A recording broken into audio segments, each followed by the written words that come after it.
everyone, welcome back to my channel. If you're new here, my name is Erica with Memory Box Candle Co. and I make videos all about making and selling candles. And throughout the over 2 years now that I've had my YouTube channel, I have gotten quite a few questions from all of you that watch me, and I do try to answer as many questions as I can. However, there are some questions that I just simply cannot answer, and I wanted to dive into those questions in this video.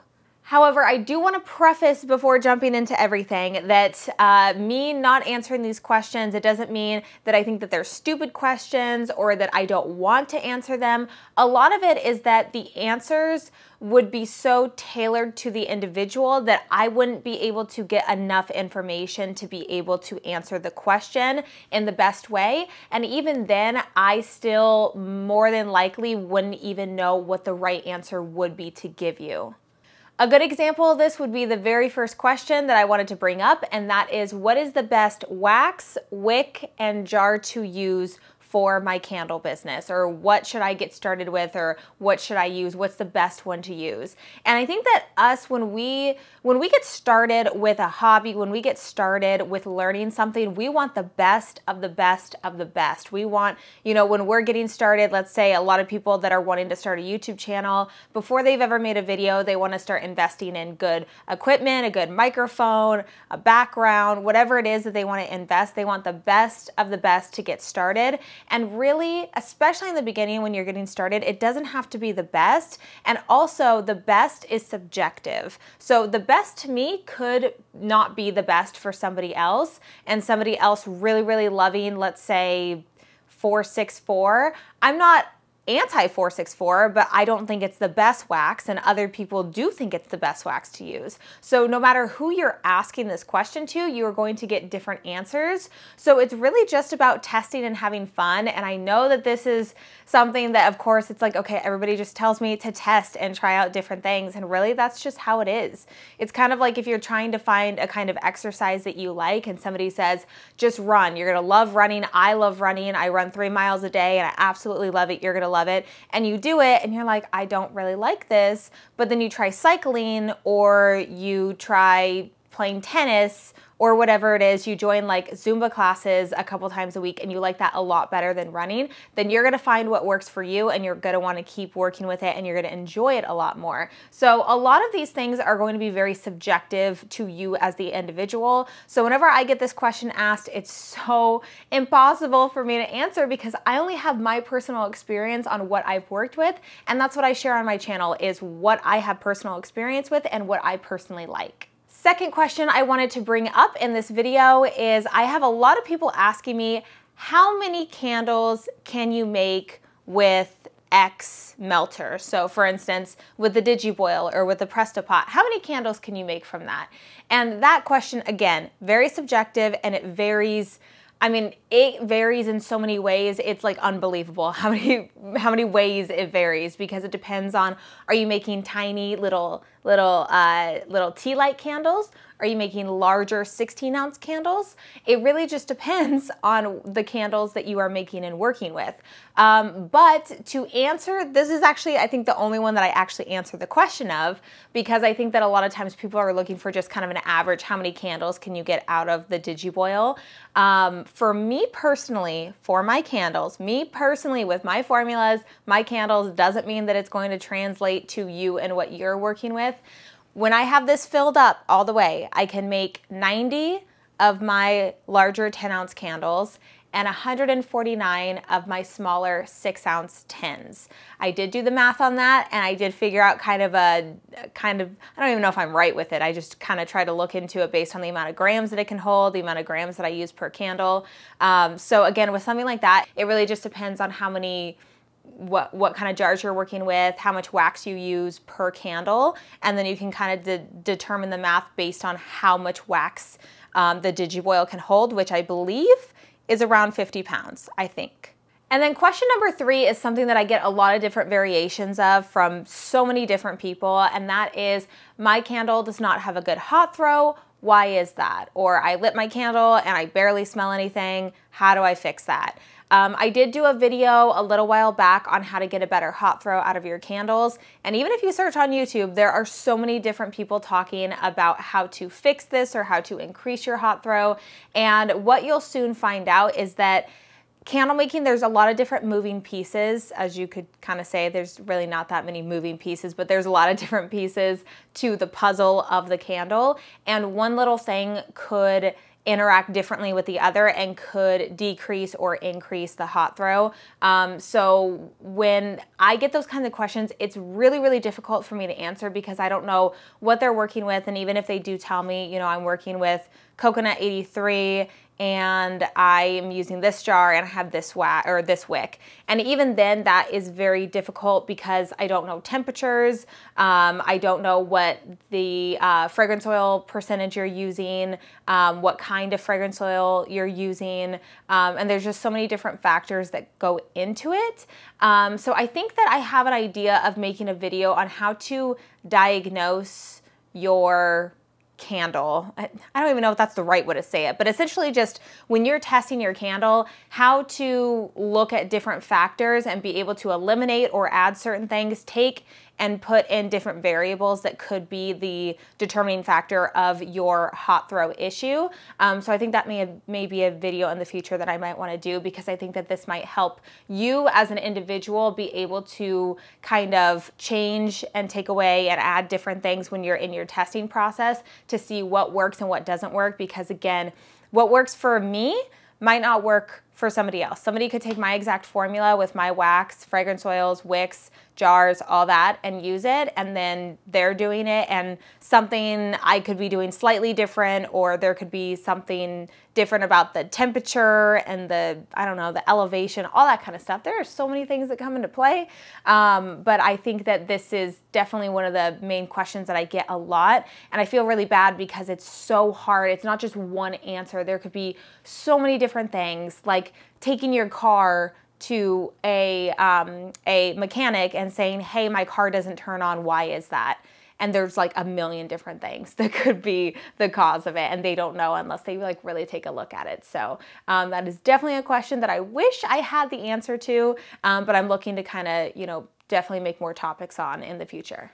Another question I've gotten a lot is how many candles do I need to sell in order to quit my job or supplement my income or something like that?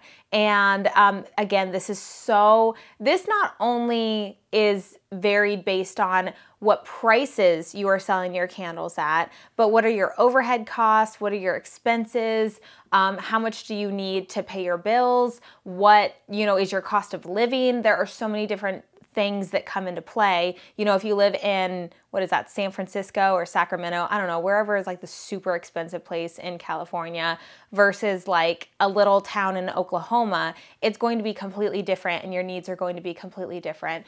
And also how many candles, that's also very subjective based on the price of the candle. So you can kind of do the math, and this is again another video topic idea that I'm trying to think of on how I would even go about talking about this, because it's such a specific, varied topic that not one answer is going to be right for everybody, but just going in and looking at your cost of goods for the candle, how much you sell the candles for, how many of those candles you need to sell in order to make X amount of gross income, the profit that you make, and then how much of that do you want to reinvest in your business, and how much of that do you want to take and live off of. So there's a lot of, you know, determining factors in that. So you just kind of have to do the math yourself. Make a, you know, I need to make $2,000 a month that I can take from my business and I'm going to live off of that. So how much do I need to gross in order to be able to pay my taxes, pay the expenses, and reinvest back into the business? And these are all just different things that you can think of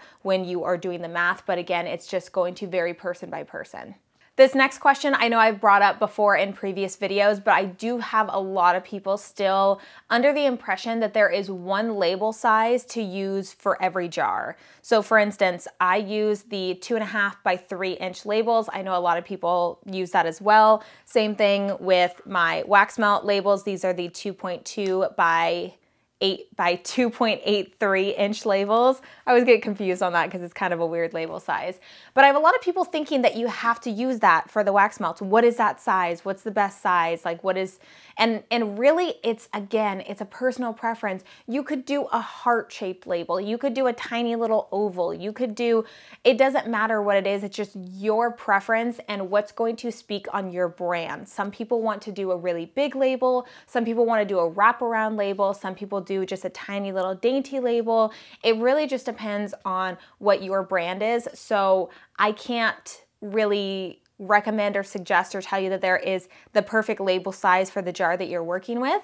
You just gotta kind of order some labels. I get all of mine from Online Labels, and they do it to where you can just order one sheet at a time. So if you just want to try out a size, you can just order one sheet of each size that you're looking into and then try it on your jar and see what you like best. I started off with using this size on my candle jars, and after a little while I thought, that's just kind of too small. I kind of want to make it a little bit bigger. So that's why I upgraded to the 2.5 by 3 inch label, and I've liked that. And I've even thought recently, I kind of want to try, I kind of want to, you know, change it again, but I haven't changed my jar. So it really just depends on what you personally like and what kind of style you're going for to represent your brand the best. And the last question I wanted to bring up in this video, and you may be surprised by this one, I'm not too sure if you will be, but I've had a lot of people ask me to recommend a candle brand name for them. So what should I name my business? Can you name my business for me? You know, what should my brand name be?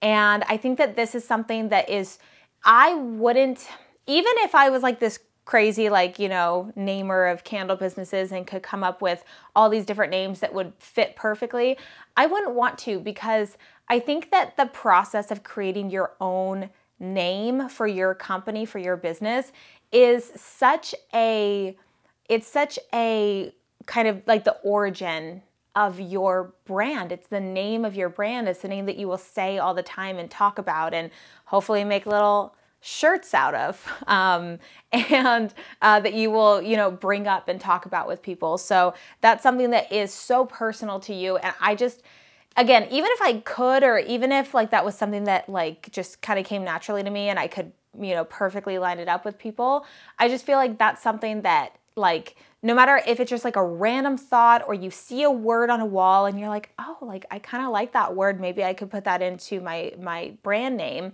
And I think that that's something, again, it's just so personal to you, and it's hard to take that away from somebody or come up with something that would represent them and their business well, because again, I don't know anything about you or your vision or kind of the message that you want to say in your business. So a lot of people, they will tailor their brand names to kind of the overall message of their candle company, of their business. It doesn't have to be a candle company, but you know, a lot of people do it with candle companies that I've seen.